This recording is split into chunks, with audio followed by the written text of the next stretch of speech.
2008 వారు శంకుస్థాపన చేస్తే తదుపరి 6 సంవత్సరాలు ఏదైతుందో ఉమ్మడి రాష్ట్రం కాంగ్రెస్ ప్రభుత్వం అధికారంలో ఉన్నదే. నీ మహారాష్ట్రలో కాంగ్రెస్ ప్రభుత్వం అధికారంలో ఉండి కూడా ఏదైతుందో నువ్వు ఒప్పందం కుదుర్చుకోలేకపోయినావు. అదే కేసీఆర్ గారు లౌక్యం ప్రదర్శించారు.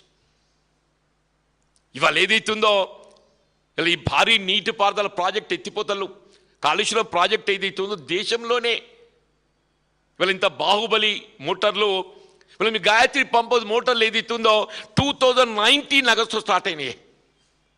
గాయత్రి పంపోజ్ బాహుబలి మోటార్స్ ఏదైతుందో పుట్టు యూజ్ 2009 వితిన్ 5 years ఆఫ్ ఏ కేసీఆర్ గారు ముఖ్యమంత్రి బాధ్యతలు చేపట్టి 5 సంవత్సరాల లోపు ఏదైతుందో గాయత్రి పంప్ హౌస్ నుండి మీకు మిడ్మానేరుకు నీటి తరలింపు చేసింది వితిన్ 5 years. వాస్తవంలో ఒకలాగుంటే ఆ ఎన్డీఎస్ఏని సాకుగా చూపెట్టి ఆ నేషనల్ డ్యామ్ సేఫ్టీ అథారిటీ ఏదైతుందో దాన్ని సాకుగా చూపెట్టి వీళ్ళ కన్నెపల్లి పంప్ హౌస్ నుండి మీకు 93.5 మీటర్ లెవెల్లో నీటి లభ్యత ఉంటే ఇవాళ నీటిని ఏదైతుందో ఎగువ అన్నారంకి ఎత్తిపోసుకునే అవకాశం ఉన్నది. అన్నారం వెళ్ళి సుందీలకి ఎత్తిపోసుకునే అవకాశం ఉన్నదే. సుందీలకి వెళ్ళి ఆటోమేటిక్గా వెల్కమ్ టు ఎల్లంపల్లి. ఇవాళ ఎల్లంపల్లికి నీరు వస్తుందని చెప్పారంటే it is part of Kaleshwaram project. వాళ్ళు ఏ 240 TMC అనుమతులు పొందడం జరిగిందో out of the 240 TMC water this 20 TMC Yellampalli project reserve water is also included. మనకి ఎల్లంపల్లికి వెళ్ళి ఏదైతుందో ఇవాళ మన కడెం ప్రాజెక్ట్ ఓవర్ఫ్లో అయింది. మనం ఫార్చునేట్లీ మనకు గ్రావిటీతో నీళ్ళు వచ్చినాయి గోదావరి వరదతోని. అది రాలేనప్పుడు ప్రాణిత నీటిని ఏదైతుందో కరువు కాలంలో ఎత్తిపోసుకోవడాన్ని ఇవాళ ఈ లక్ష్మీ బ్యారేజ్ అన్నారం సుందీల నిర్మాణం చేసుకుంటాం. ఇవాళ ఎల్నినో మొత్తం రాష్ట్రమంతా దేశమంతా కరువుతో తలడిల్లే పరిస్థితి ఉందా? రేవంత్ రెడ్డికి ముందు చూపు లేకున్నా ఒక ముఖ్యమంత్రిగా బాధ్యత గల ప్రభుత్వ అధినేతగా ఏదైతే అని ముందు చూపు ఉండాలి. వీళ్ళు ఎల్లినో లాంటి పరిస్థితి ఎదురవుతున్నప్పుడు ఏదైతుందో మీరు కన్నెపల్లి పంప్ హౌస్ నుండి వాటర్ లిఫ్ట్ చేసుకోవడానికి ఆ 93.5 మీటర్ లెవెల్ బిల్టప్ చేసుకోవడానికి అవసరం వస్తే కింద కాఫర్ డ్యామ్ నిర్మాణం చేయవయా? కన్నెపల్లి పంప్ హౌస్ దిగువని ఏదైతే కిలోమీటర్ అటో ఇటో వేర్ ఇట్ ఈస్ సూటబుల్ ఓ కాఫర్ డ్యామ్ నిర్మాణం చెయ్యు. వీళ్ళు పోలవరం ప్రాజెక్ట్ నిర్మాణానికి ఏదైతే కాఫర్ డ్యామ్ బేస్ చేసుకొని నిర్మాణం చేస్తుండ్రు. కాఫర్ డ్యామ్ నిర్మాణం కాస్తే it will not cost much. మీకు 100 కోట్లు కాదు. వీళ్ళు రేవంత్ రెడ్డి గారు ఏదైతుందో ఆయన ఫుట్బాల్ మ్యాచ్ షోక్ తీసుకోవడానికి కొరకు ఏదైతుందో వీళ్ళు సింగరేణి 100 కోట్లు ఖర్చు పెట్టిండా ఆయన మనమని తృప్తిపరచడానికి. అటువంటి 100 కోట్లు పెడితే ఇలా మొత్తం తెలంగాణ రాష్ట్ర రైతాంగాన్ని ఏదైతుందో సాగునీరే కాదు త్రాగునీరు కానీ పరిశ్రమకు అవసరాలు కానీ అన్నింటినీ మనం ఏదైతుందో వినియోగించుకున్నటువంటి అవకాశం వస్తుండేనే. ఇవాళ మొన్న అల్పపీడన ప్రభావం ఇవాళ వచ్చిందంటే అల్పపీడన ప్రభావమే. సాధారణంగా అల్పపీడనంతో మనకు ఇవాళ విఘాతం కలుగుతుందని చెప్పి భావిస్తాం. కానీ మనకు అదృష్టం కలిసి వచ్చింది.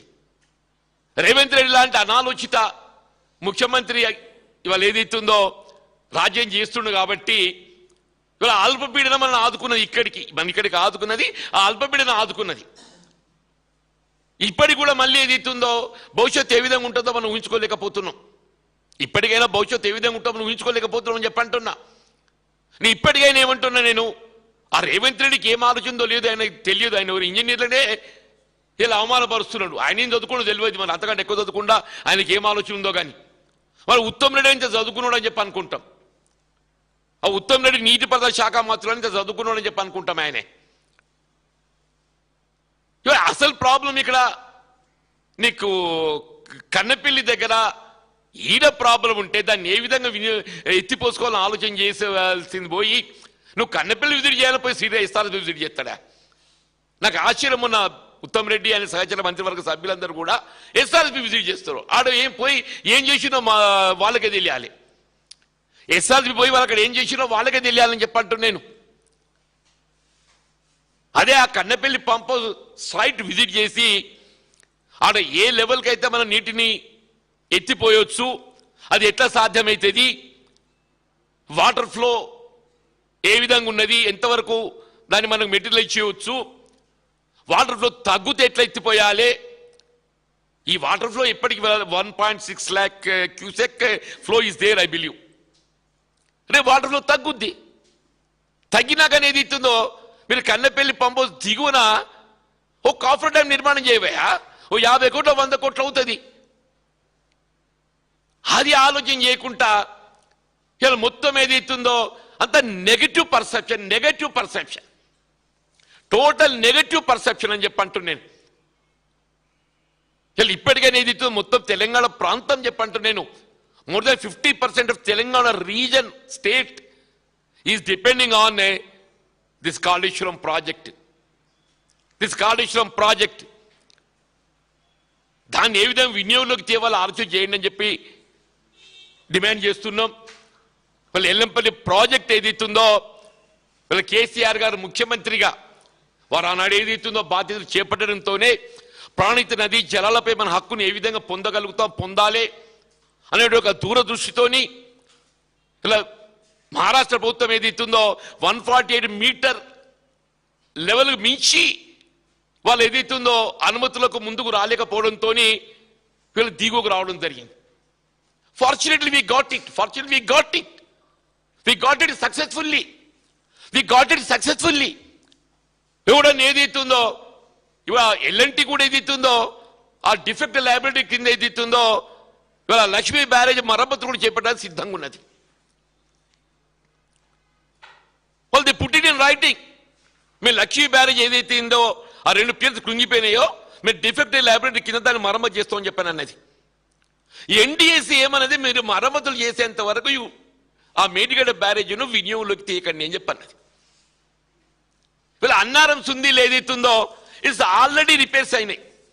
ఇప్పుడు అన్నారం సుందీలు ఏదైతున్నదో ఆల్రెడీ ఏదైతుందో ఆ సీపేజ్ అరెస్ట్ చేసే విధంగా గ్రౌటింగ్ చేసింది. కాదు అంటే ఇంకా చేసేది కూడా చేయండి. అన్నారం సుందీలు ఏదైతుందో సీపేజెస్ అరెస్ట్ చేయబడే విధంగా 2024లోనే మీరు గ్రౌటింగ్ చేయడానికి ఉపక్రమించారు. కాదు అంటే ఏదైతే ఇంకేమన్నా మిగిలితే కూడా చేయండి. భవిష్యత్తు దృష్టి ఆలోచన చేయండి. అది లేకుంటే ఎంతవరకు ఏదైతుందో ఎట్లా కేసీఆర్ మీద దుమ్మెత్తిపోయాలి. వాళ్ళకి ఏది ఎక్కడికి వచ్చి కళలు కనబడేది కూడా రేవంత్ రెడ్డి కేసీఆర్ గారైనా, ఆయన కళలు కనబడేది కూడా కేసీఆర్ గారు అని చెప్పి అంటున్నా. ఎందుకంటే కేసీఆర్ గారు ఈ ప్రాజెక్ట్ ఇదొక వరం లాగా అని చెప్పి అంటున్నా నేను. దయచేసి ఏదైతుందో నువ్వు 1,00,000 కోట్లు అంటే 1,00,000 కోట్లల్లా మన ప్రమాదానికి గురైంది ఎంత?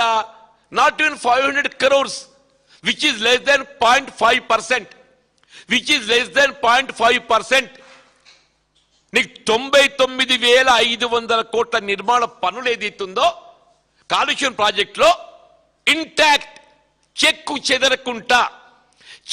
చెదరకుంటా వీళ్ళ ఎల్లంపల్లికి వెళ్ళి వాటర్ లిఫ్ట్ చేయబడుతుందని చెప్పంటే out of this Kaleshwaram project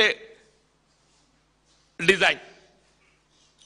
నీకు నంది మేడకి వెళ్ళి ఏదైతుందో గాయత్రి పంప్ లిఫ్ట్ చేయబడుతుందంటే out of this Kaleshwaram project design. ఇలా గాయత్రి పంప్ హౌస్కి వెళ్ళి మిడిమాన లిఫ్ట్ అవుతుందని చెప్పంటే అగైన్ కాళేశ్వరం ప్రాజెక్ట్ డిజైన్. అంతకాదన్న వరద కాలం ఏదైతుందో అప్పుడు రాజశేఖర రెడ్డి ముఖ్యమంత్రిగా ఎస్ఆర్ఎస్పి ఫ్లడ్ సమయం లోపల ఆ నీటిని మిడిమానేరుకు తరలింప చేయబడే విధంగా గ్రావిటీ కెనాల్ తవ్విండా. ఉమ్మడి రాష్ట్రంలో వరద నీటి కాలువ ఫ్లడ్ ఫ్లో కెనాల్ ఏదైతుందో it was meant for only gravity purpose. ఎవరైనా ఊహించినారా దాన్ని రీడిజైన్, దాన్ని రివర్స్ పంపింగ్ తో ఏదైతుందో ఎస్ఆర్ఎస్పికి ఎత్తిపోయొచ్చు అని చెప్పని? ఇలా రాంపూర్ పంప్ హౌస్ నుండి రాజేశ్వరరావుపేట పోతున్నాయి, రాజేశ్వరరావుపేటకి వెళ్ళి ముప్కల్కి పోతాయి, ముప్కల్కి వెళ్ళి ఏదైతుందో ఎస్ఆర్ఎస్పికి పోతాయి. ఇప్పుడు ఆల్రెడీ ఏదైతే గాయత్రి పంప్ హౌస్కి వెళ్ళి రాంపూర్ పంప్ హౌస్కి వచ్చినాయి, రాంపూర్ పంప్ హౌస్కి వెళ్ళి రాజేశ్వరరావుపేట పంప్